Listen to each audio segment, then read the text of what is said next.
Treylerning oxirida Thor Steve'ni ko'rib, bu mumkin emas dedi. Hammamiz buni oddiy quvonchli uchrashuv deb o'yladik. Lekin bu kadrni 100 marta qayta ko'rgandan keyin men bunda nimadir yashirilganiga amin bo'ldim. Va bu shunchaki bitta oddiy kadr emas. Bu butun filmni eng katta sirini ochib beradigan kalit. Steve'ning o'zi bir olamni yaratgan bo'lishi mumkin. Doom esa o'sha olamdagi Tony Stark. Hammaga salom, sizlar bilan Macroice. Bugun men sizga MCU tarixidagi eng murakkab nazariyalardan birini tushuntiraman. Bu uzun video bo'ladi, lekin oxirgacha sabr qilsangiz hammasi joyiga tushadi. Shu tufayli kanalimizga obuna bo'lib, qo'ng'iroqchani bosib qo'ying.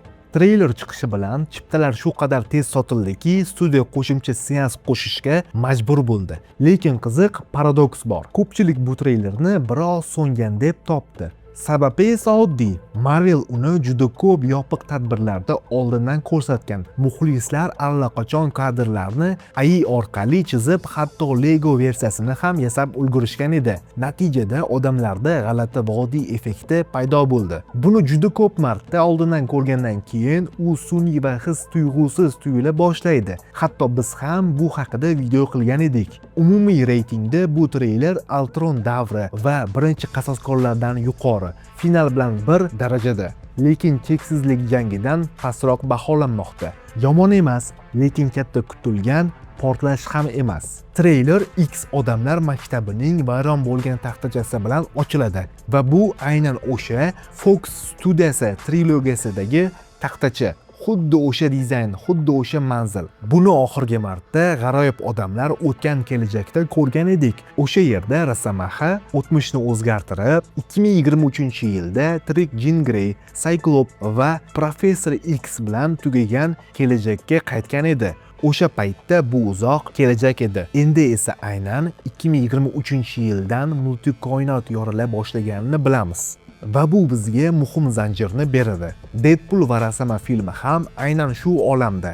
Deadpoolning dunyosi g'aroyib odamlar o'tgan kelajakdan keyingi davom. Loganning o'limi bilan bu olam qulay boshlaydi. TVA uni yo'q qilmoqchi bo'ladi, Deadpool esa yangi Rosamahani topib, timelaynni davolaydi. Demak, texnik jihatdan bu olamda ikkita Rosamaha bor edi. Biri g'aroyib odamlar o'tgan kelajak oxiridan kasal va o'lim yoqasida. Ikkinchisi Deadpool topgan yangi Logan va aynan shu yangi Logan Doomsday'da faol qatnashadi. Ko'pchilik shikoyat qilyapti. Treylerdagi deyarli barcha jang sahnalari tuman, chang yoki nur chaqnashi ortiga yashirilgan. Mjolnir kadrida chang, Doom kadrida nur bliki. Gambit va Shang-Chi jangida esa deraza ortida shunchaki tuman. Sababi ehtimol oddiy. Marvel hali inkursiya fonini to'liq chizib ulgurmagan. Komiksda bu voqealar paytida osmon doim qizil rangga bo'yaladi va rejissyorlar tanlagan yo'nalishiga ko'ra osmonda boshqa sayyoralar ham ko'rinishi kerak. Bu esa dizaynerlar uchun ulkan ish. Bir necha hafta oldingina qo'shimcha syomkalar bo'lgani hisobga olinsa, bu ish hali tugallanmagan. Shuning uchun treyler uchun barcha tugallanmagan fonlarni chang va nur bilan yashirishgan. Treylerning boshida Charles Xavier portlayotgan sayyoraga qarab turibdi. Insiderlarga ko'ra, bu aynan Tobey Maguire'ning o'rgimchak odam olami. Bu olam Doomsday voqealarigacha allaqachon o'nlab inkursiyalarni boshdan kechirgan. Shuning uchun Charles va Erik bu sahnada charchagan, tushkun va hatto shafqatsiz ko'rinadi. Chunki o'sha sayyora o'z-o'zidan portlamagan. Uni ular yo'q qilishgan. Bunday genotsidni oqlash oson emas, lekin bir nazariya bor. Cyclopning olami multikoinotdagi mutantlar hali saqlanib qolgan so'nggi olamlardan biri bo'lishi mumkin. Agar u halok bo'lsa, X odamlar genetik chizig'i butunlay tugaydi. Aynan shuni Charles va Erik oldini olishga harakat qilishyapti. Slif ma'lumotlarga ko'ra, mutantlar ommaviy qirg'in variantidan qochish uchun hamma narsani, hatto vaqt sayohatini ham sinab ko'rishgan. Va bu aslida multikoinot sagasini tushuntirishi kerak bo'lgan narsa edi. Sizib chiqqan va intervyularga ko'ra, Doktor Doom filmning birinchi aktida qasoskorlar va fantastik to'rtlikka go'yo yordamchi sifatida keladi. Marvel buni ehtiyotkorlik bilan sir saqlamoqda. Intervyularda tasdiqlangan jang juftliklari: Stringerga qarshi Mr. Fantastic, Cyclopsga qarshi Sam Wilson, hayvonga qarshi esa Bucky va ehtimol Magnetoga qarshi Thor. Nega ular urushadi? Chunki X odamlar allaqachon 20 ga yaqin boshqa olamni genotsid qilgan va endi kimdir o'zlariga qarshi kelganidan qo'rqishadi. Ekranda muhim detal bor. E'tibor bering. Pastki burchakda raqamli sanoq ketyapti. Bu sanoq 3 ta olam bir-biriga to'liq urilib, halokatga uchrashigacha qolgan vaqtni hisoblab turibdi. Va bu aynan Fantastik to'rtlikning ikkinchi tizeridagi sahna bilan bog'liq. U yerda shu Storm Reeddan bizga qancha vaqt qoldi deb so'raydi. Reed esa qisqagina ko'p emas deb javob beradi. Ikkalasi ham bitta narsani dunyo yo'q bo'lishigacha qolgan soatlarni anglatadi. Doomning posterida u orqasi bilan turibdi. Uning ortida qal'a devorida Gobelin, ya'ni to'qilgan gilam surat osilgan.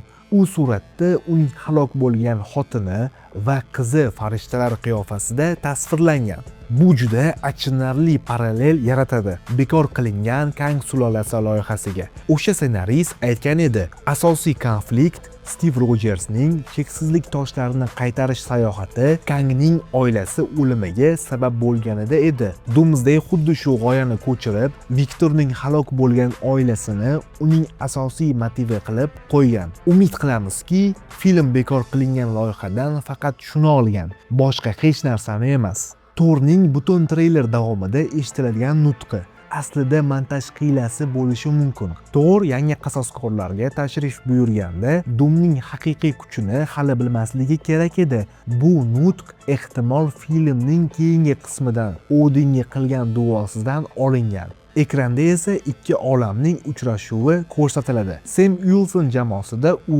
Chumoli odam va So'kul xolos. Yangi qasoskorlar esa titrlardan keyingi sahnadagi tarkibda. Thor esa hali hech qaysi jamoaga qo'shilmagan. U fantastik to'rtlik kemasini hatto kosmosda to'xtatib olgan. Xuddi cheksizlik jangidagidek. Thor ochiqchasiga aytadiki, u o'zidan ancha kuchli jamoa bilan birga jang qilgan. Bu aka-uka russollarning o'zlariga e'tirof etayotgan haqiqat. Eski qasoskorlar kuchliroq edi, hozirgi jamoa esa kuchsizroq. Shu sababli treyler bunchalik tushkun ohangda.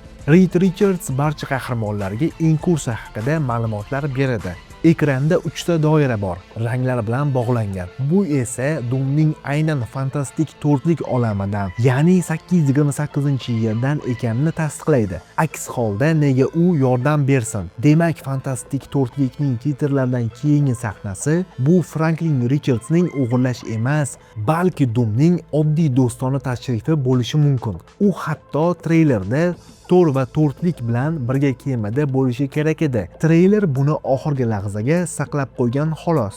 Wakanda va Talakon birlashishga kelishmoqda. Namor yangi kostyumda va yaxshi tomonga o'zgargan, lekin uning suv osti saltanati endi ochiq havoda. Atrofida ulkan suv devori. Nima bo'lgan? Bir mantiqiy taxmin. Inkursiya Yerni boshqa sayyoralarga yaqinlashtirib, okeanni gravitatsiya bilan ko'targan. Lekin unda kadrda suv o'tlari va dengiz tubi qoldiqlari ko'rinishi kerak edi. Cho'l emas. Bunchalik tez qurib ketishi mantiqsiz. Muqobil nazariya, Talakon qandaydir yo'l bilan Voidga, TVA'ning multikoinot chiqindixonasiga ko'chirilgan va oyoq ostida yer aynan o'sha Voidga o'xshaydi.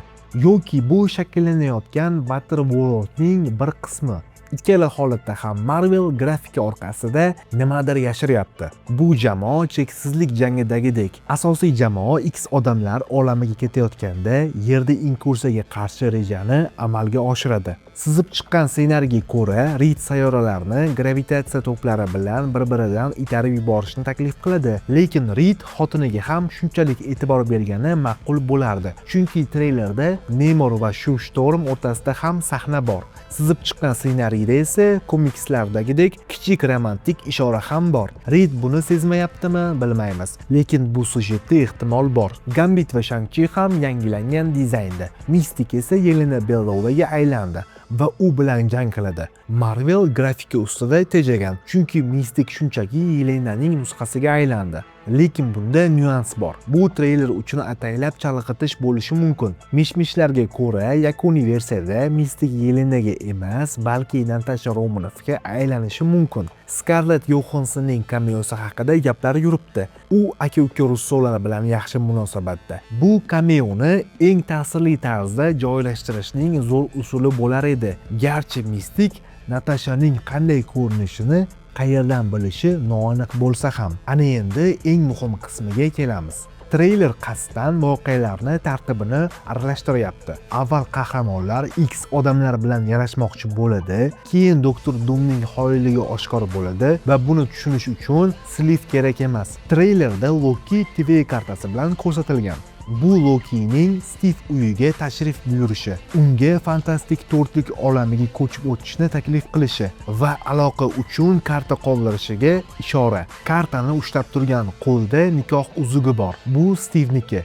chunki Loki uylanmagan. Endi eng katta ma'lumotni aytaman. Aka-uka russolar intervyuda ochiq aytishdi. Stivning Peggy Carterga qaytish sayohati alohida alternativ voqelikni yaratgan. Stiv 1940-yillarga qaytgan. Demak, nazariya shunday. Loki Stiv va Peggy'ni fantastik to'rtlik olamiga ko'chirmagan. Aksincha, aynan Stivning o'zi o'z vaqt sayohati orqali o'sha olamni 828-yerni yaratgan. Loki esa bu olamni ayab qoldirgan, uni yo'q qilmagan. Lekin bu olam shunchalik beqaror ediki, buni Doktor Doom his qilgan va u butun umri davomida baraklangan olamda yashaganini angladi. Mana shu jarayonda Doomning xotini va qizi halok bo'lgan va mana sizga Viktorning Steve Rogersga bo'lgan jahannamiy nafratining sababi. Aynan Steve shu baraklangan va vaqtinchalik voqelikni yaratishga sabab bo'lgan. Bu nazariya juda mantiqli, chunki u komiksdan farqli o'laroq filmdagi Doktor Doomni asosiy raqibi Mr. Fantastic emas, balki aynan Steve Rogers bo'lishini tushuntiradi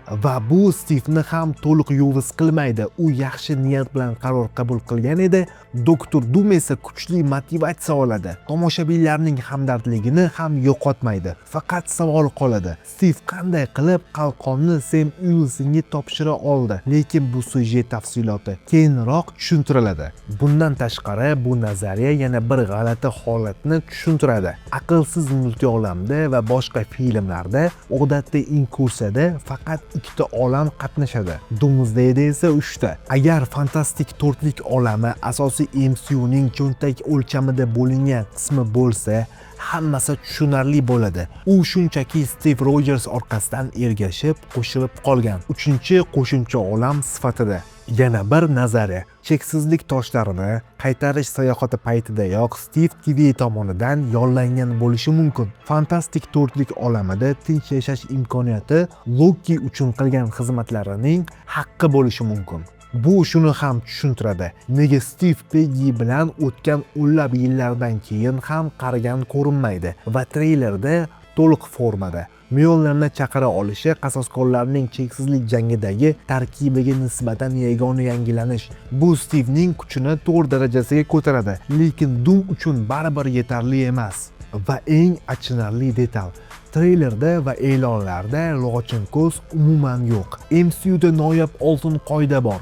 Agar qasoskorlar filmida Clint Barton bo'lsa, ular g'alaba qozonadi, bo'lmasa yutqazishadi. Bu cheksizlik jangi va finalda tasdiqlangan. Bundan tashqari, cheksizlik jangidan farqli o'laroq hamma bilib turibdi, Doktor Doom albatta g'alaba qozonadi, chunki sirli urushlar allaqachon e'lon qilingan.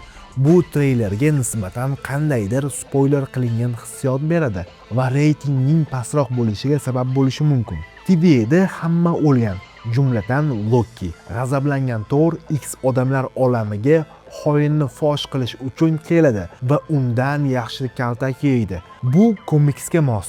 Prime Doom kuchi Sehr texnologiya va zukkolikning birlashmasi. Prime Thor esa unga hech nima qila olmaydi. Shuning uchun Thor Odinga imkoniyatlarni tenglashtirish uchun yordam so'rab duo qiladi. Odin aynan cheksizlik jangida halok bo'lgan to'g'ri Lokini yuboradi. Bu Thorning qayta uchrashuvi TVAdagi Loki varianti bilan uchrashishdan ancha ta'sirliroq bo'ladi. Lekin nyuans bor. Kartadagi rasm olam daraxti, buni Loki faqat ikkinchi mavsum oxirida yaratgan. Demak, ehtimol bu Loki bo'lishi ham mumkin va sizib chiqqan ma'lumotlar to'liq to'g'ri bo'lmasligi ham mumkin. Endi treylerdagi eng oxirgi eng ko'p muhokama qilingan lahzaga qaytamiz. Stiv Mjolnirni chaqiradi. Thor esa hayron. Bu mumkin emas. Birinchidan, Thor allaqachon vaqt sayohatida juda ko'p g'alati narsalarni ko'rgan. Shuning uchun oddiy Stivning qaytishi uni bunchalik hayratga solishi g'alati. Ikkinchidan, kadr fon yorug'lik oshirilganda Stivning ortida turgan shaxs Jonni Storm bo'lgandek ko'rinadi. Uchinchidan, qasoskorlar minorasidagi katta jamoa suratida ba'zi bo'shliqlar va noaniq soyalar bor. Go'yoki ba'zi personajlar kadrdan olib tashlangan. Va eng qiziqarlisi, Sam, Bucky va Scottning kadrida chap tomonda uzun sochli kimdir turibdi. Bu Reed Richards emas. Sochi boshqacha, lekin 2025-yil aprelida syomkalar paytida Robert Downey Jr. Doktor Doom mavzusidagi tug'ilgan kun ziyofatida aynan shu uzun silliq sochli ko'rinishda ko'ringan edi. Ya'ni bu niqobsiz Viktor bo'lishi mumkin. Demak, eski qasoskorlar nafaqat Stivga, balki Tony Starkga juda o'xshash kimlarga ham hayratlanib qarayotgan bo'lishi mumkin. Bundan tashqari, "Salom do'stim" degan ovoz Chris Evansdan ko'ra ko'proq Robert Downey Jr. ga o'xshaydi va montaj shunday tuzilganki, go'yo Stiv boshidan kema oldida turgan, lekin dastlabki qorong'u kadrda u umuman ko'rinmaydi. Faqat oq kiyimdagi odam ehtimol Reed Richards yonida ko'rinadi. Shundan ikki nazariya kelib chiqadi. Birinchisi, Thor arvoh ko'ryapti. Stiv kemada umuman yo'q. Bu Doomning sehr firibgarligidan kelib chiqqan illyuziya. Ikkinchisi, va bu ancha qiziqroq, Thor bu mumkin emas deganda Stivga emas, balki 828-olamidan kelgan Viktor ismli do'st sifatida kelgan odamdagi Tony Starkning yuziga qarata aytmoqda. Bu safar bu uchta aktyorning cheksizlik sagasining uchligining qayta uchrashuvidek bir lahza. Doom filmning birinchi yarmida do'st Viktor sifatida niqobsiz yuradi. Ikkinchi yarmida esa TVAdagi Lokining kuchini o'zlashtirib, Imperator Doomga aylanadi va Thor aynan o'sha paytda undan qattiq kaltak yeydi. Bu treyler shunchaki jang sahnalari to'plami emas, bu chuqur ataylab yashirilgan syujet. Stivning o'zi 828-olamni yaratgan bo'lishi mumkin. Doom esa o'sha olamdagi Tony Stark. Nafrat esa halok bo'lgan oilasidan kelib chiqyapti. Loki hammasini kuzatyapti va final sahnada biz ehtimol Stivni emas, balki niqobsiz Doomni ko'rib turibmiz. Butun ko'z oldimizda yo'q qilingan olamlar, oltin qoidagidek lochin ko'zning yo'qligi va hamma allaqachon Doom g'alaba qozonishini bilishi bu treylerni o'ziga xos qiladi. Lekin agar aka-uka russolar va'da qilganidek hammasini bog'lasa, biz MCU tarixidagi eng ambitsioz crossoverlardan birini ko'rishimiz mumkin. Sizningcha qaysi nazariya to'g'ri? Stiv haqiqatdan 828-olamni yaratganmi? Final sahnada biz kimni ko'ryapmiz? Stivnimi yoki Doomnimi? Izohlarda yozing. Obuna bo'lishni esa unutmang. Sizlar bilan Makro Ice bo'ldi. Keyingi videolarda ko'rishguncha xayr.